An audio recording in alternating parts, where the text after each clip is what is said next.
Hello, hello, Don McCoy here with Flourish Leadership Group, where I ignite your leadership to the next level. So excited you tuned in for another edition of Leadership Reflections to talk about what are you doing to be of service? And it's a fundamental question, but I'd love to hear your comments. If you're here live, drop a one in the box so I know you can hear me. And for those who are chiming for the replay, type hashtag replay. It seems the occasion today is April the 4th, and it is the event of 1968 when Dr. Martin Luther King Jr. was slain. It is a point of reflection and an opportunity for us to look at what we can do in turn to serve. I often ask this question. It's not something new, but it is a question that needs to be asked because we often think we are doing all we can.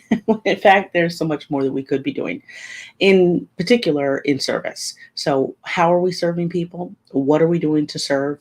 What specifically can we do to be of more resource to others? And I say that because we often take for granted that our talents are readily being used somewhere. And in fact, they are not.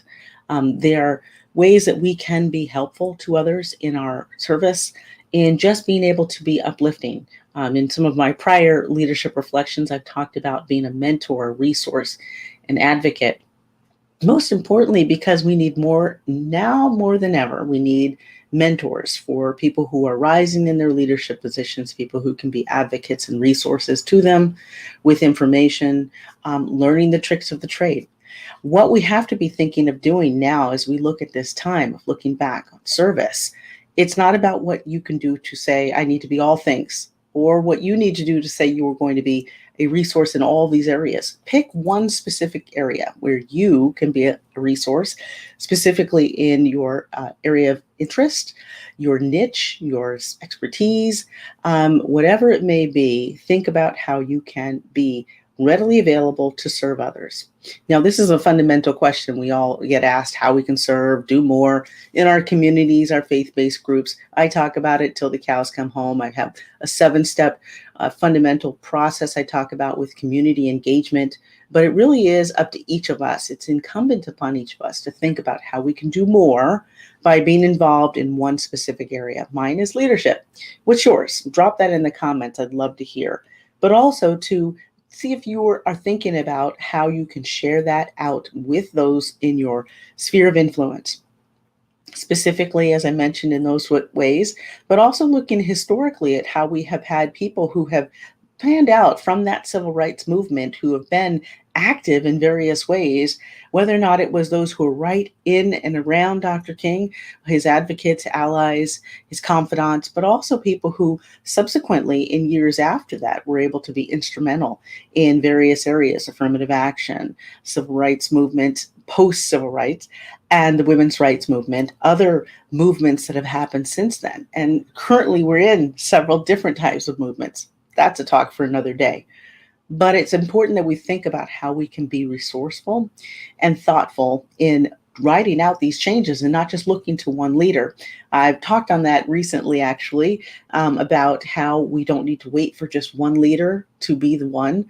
It is of all of us to make sure we're making that difference. So thinking about that with those who were in that inner circle, those who were obviously after that period of history, and then others yet burgeoning.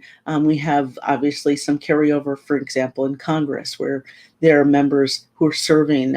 Obviously, the late Representative John Lewis, who just passed, was very much someone who was very much in the integral part of that circle.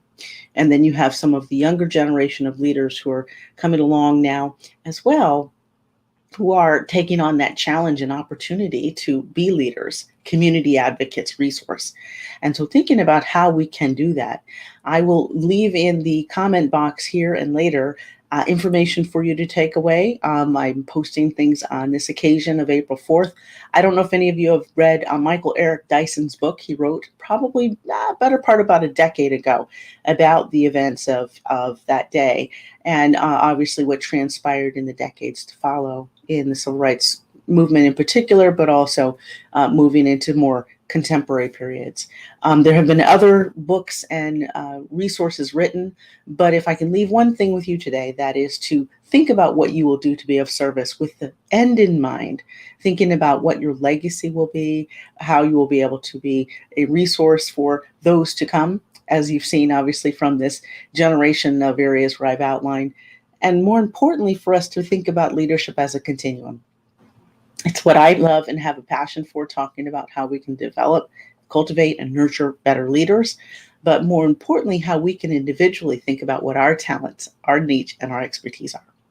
So I hope that you have found this helpful. If you have, please share it out with a friend, tag someone, and also be sure to join me 8 p.m. Eastern on Leadership Reflections. That's with Dawn McCoy Books across social as well to follow me. And I look forward to connecting with you again. Feel free to drop your comments in the comment box as well.